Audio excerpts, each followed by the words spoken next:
ये voter list में नाम ऐड कराने की जिम्मेदारी इलेक्शन कमीशन की है, नागरिकों की जिम्मेदारी कभी नहीं रहा ये। और पहले ये होता रहा कि वोटर से कोई सबूत नहीं मांगा जाता था, न तो फॉर्म भराया जाता था, न ही कोई प्रूफ मांगा जाता था।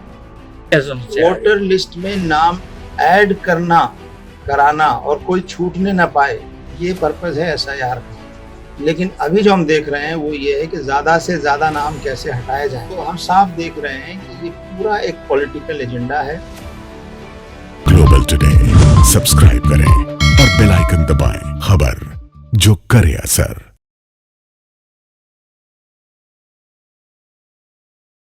इस वक्त हमारे साथ सलीम इंजीनियर साहब हैं। आइए उनसे जानते हैं कि एसआईआर की प्रक्रिया को लेकर खासकर जो हिंदुओं के साथ साथ मुसलमानों को क्या दिक्कत झेलनी पड़ रही है, इस बारे में इनसे बात करेंगे। सर ये बताइए, एसआईआर की जो प्रक्रिया हो रही है, आज मैंने भी फॉर्म लिया है उसका, और ये लोग बड़ी जल्दीबाजी कर रहे हैं। तो जो खासकर जो मुस्लिम समुदाय है उसको क्या परेशानी आ रही है इसमें? देखिए, मसला सिर्फ मुस्लिम समुदाय का नहीं है। एसआईआर होना चाहिए, ये तो हम मानते हैं, और पहले भी हुआ है एसआईआर।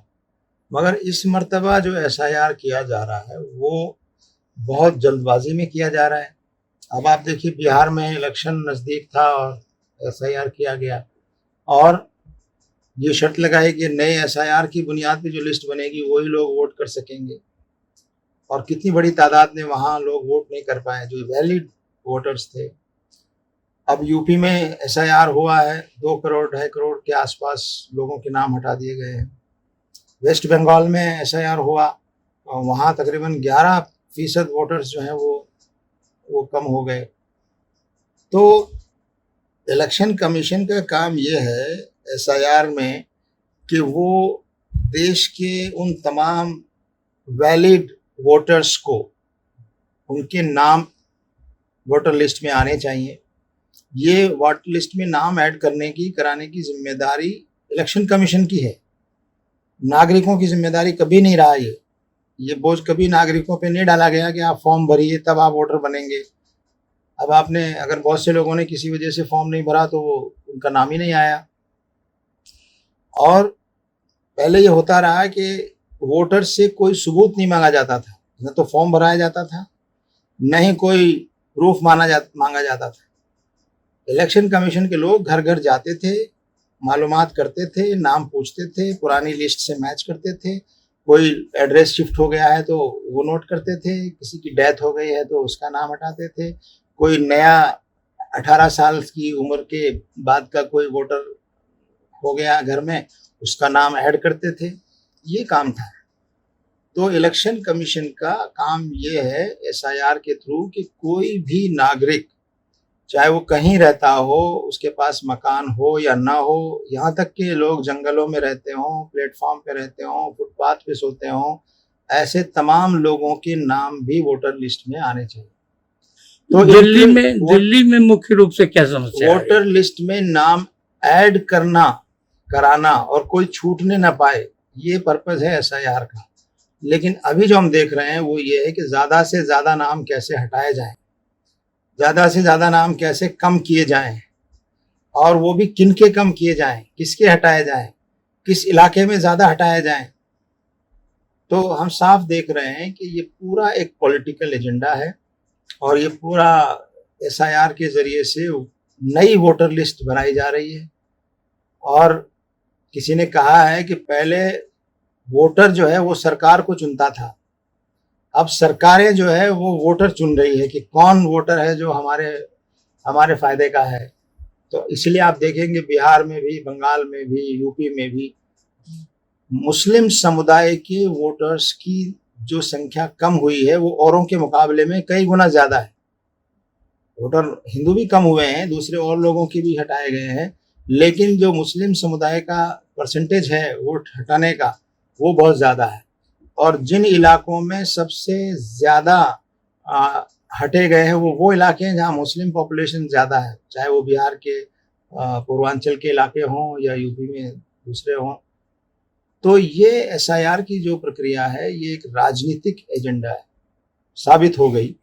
इलेक्शन कमीशन आज़ादी से काम नहीं कर रहा है, बल्कि वो हुकूमत के पॉलिटिकल एजेंडा को आगे बढ़ाने के लिए काम कर रहा है। हुकूमत इलेक्शन कमीशन की जो क्रेडिबिलिटी है, उसकी जो विश्वसनीयता है, उस पर अब सवाल पैदा हो गए हैं।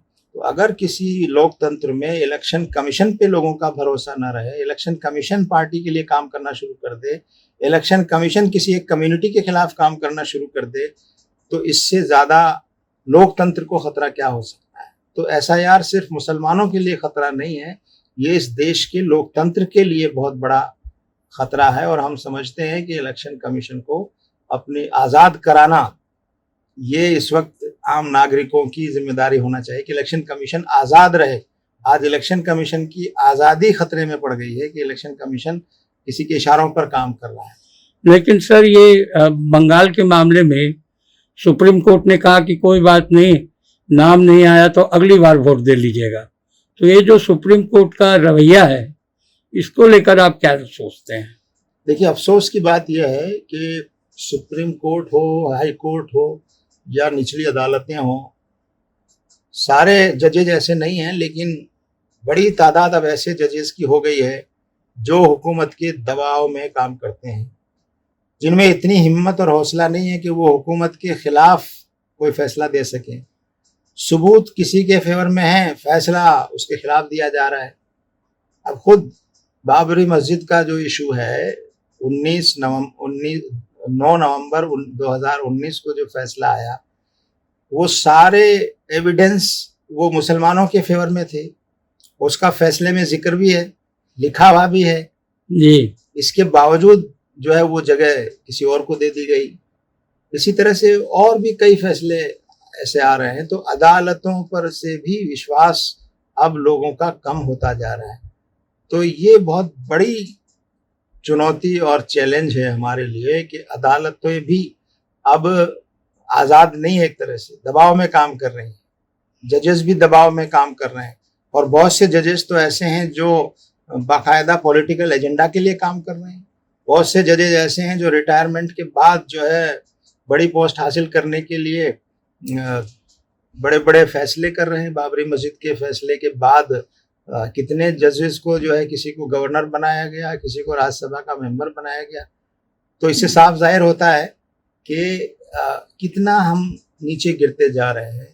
तो ये चिंता का विषय। इंजीनियर साहब, ये बताइए कि बंगाल में अन्याय हुआ, बिहार में अन्याय हुआ, यूपी में हुआ, तो दिल्ली को आप कैसे बचाने के लिए कोई तरकीब है आपके पास? देखिए, अब सारा मामला आम जनता पर आ गया है, क्योंकि पॉलिटिकल पार्टीज में भी वो ताकत नहीं रही। पॉलिटिकल पार्टीज को भी हम कहना चाहते हैं कि वो भी अपने मफादात और अपने जो स्वार्थ है पार्टी के, उससे ऊपर उठकर वो इस देश को, लोकतंत्र को बचाने के लिए यूनाइट होकर काम करें। और आम जनता को भी अब जो है जागरूक होना पड़ेगा। खाली 5 साल में एक मर्तबा वोट देने से लोकतंत्र नहीं बचेगा। जब तक हम सरकारों पर निगाह नहीं रखेंगे, अपने चुने हुए प्रतिनिधियों से सवाल नहीं करेंगे, जो अपने असेंबली और पार्लियामेंट में चुनकर जिनको हम भेजते हैं, चाहे वो किसी पार्टी के हों, उनसे पूछेंगे नहीं, और उनके कंडक्ट पर जब तक हम निगाह नहीं रखेंगे, उनकी गलतियों पर टोकेंगे नहीं और सोच समझकर वोट नहीं करेंगे, तब तक ये लोकतंत्र नहीं बचेगा। मोदी जी आए थे, तो मेरे ख्याल से 12 साल से ज़्यादा हो गए, तो उन्होंने कहा था अच्छे दिन आएंगे या अच्छे दिन आने वाले हैं। तो क्या आपको लगता है अच्छे दिन आए हैं, या उसके आसपास हम लोग पहुंच पाए हैं, या अच्छे दिन आ गए हैं? आए हैं अच्छे दिन, लेकिन वो अच्छे दिन उन लोगों के लिए आए हैं जो सत्ता में बैठे हुए हैं। वो अच्छे दिन उन लोगों के लिए आए हैं जो सड़कों पर कानून हाथ में लेते हैं। वो अच्छे दिन उनके लिए आए हैं जो कानून से ऊपर हो गए हैं, जो कभी मॉब लिंचिंग के नाम पर लोगों को मार देते हैं, गाय को बचाने के लिए इंसानों को मार देते हैं, आपस में दंगा कराते हैं, और उन लोगों के लिए अच्छे दिन आए हैं। बहुत से लोग कहते हैं कि इस सरकार में आने के बाद जो है रोजगार बहुत कम हुआ है, लेकिन हम कहते हैं कि रोजगार मिला है। किसको मिला है? क्रिमिनल्स को मिला है, गुंडों को मिला है, उनको साधन मिले हैं, उनको गाड़ियां मिली हैं, उनको फोन मिले हैं और उनको और संरक्षण मिला है अपराध करने वालों को। तो ये अच्छे दिन उन लोगों के लिए आए, आम जनता के लिए तो इससे बुरे दिन नहीं हो सकते। बाज लोग तो ये कहने लगे हैं कि आज का शासन जो है अंग्रेजों की गुलामी के जमाने से भी ज्यादा जो है वो खराब हो रहा है। तो ये जो स्थिति बन गई है, लेकिन एक बात याद रखना चाहिए, जो लोग सत्ता में हैं, जो आता है वो जाता है और जो आए हैं उनको जाना ही पड़ेगा। लेकिन आप इतना नुकसान, हमारी अभी मौजूदा सत्ता में बैठे हुए लोग कहते हैं कि हमने 12 साल में वो कर दिया जो 70 साल में नहीं हुआ। हम कहते हैं वो सही कह रहे हैं। 12 साल में उन्होंने देश को इतना नीचे गिरा दिया और 12 साल में उन्होंने देश का इतना नुकसान कर दिया। 12 साल में उन्होंने नफरत इतनी फैला दी। 12 साल में उन्होंने समाज में इतना बंटवारा पैदा कर दिया जितना पहले कभी नहीं हुआ। ये जो एक असदुद्दीन ओवैसी साहब है, हैदराबाद से आते हैं, वो आजकल मुसलमानों के रहनुमा बन रहे हैं और उत्तर प्रदेश में बड़ी बड़ी तकरीरें कर रहे हैं और अखिलेश यादव पे निशाना साध रहे हैं। उनकी राजनीति को आप किस तरह देखते हैं? देखिए, देश में हर एक को अपनी राजनीति करने का पूरा अधिकार है, कोई किसी को कहीं राजनीति करने से नहीं रोक सकता।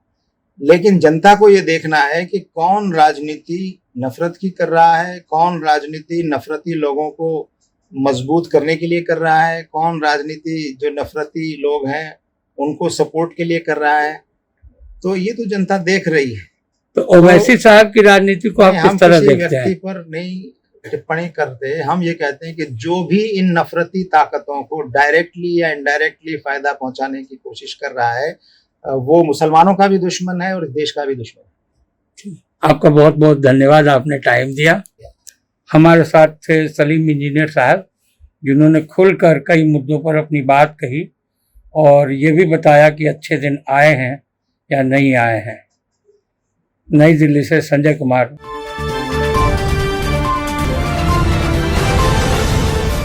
ग्लोबल टुडे YouTube के साथ लाता है देश विदेश की ताज़ा खबरें और नए नए वीडियोस। हमें सब्सक्राइब करें और ताज़ा खबरों के लिए बेल बटन दबाएं। Global today. ग्लोबल टुडे, खबर जो करे असर।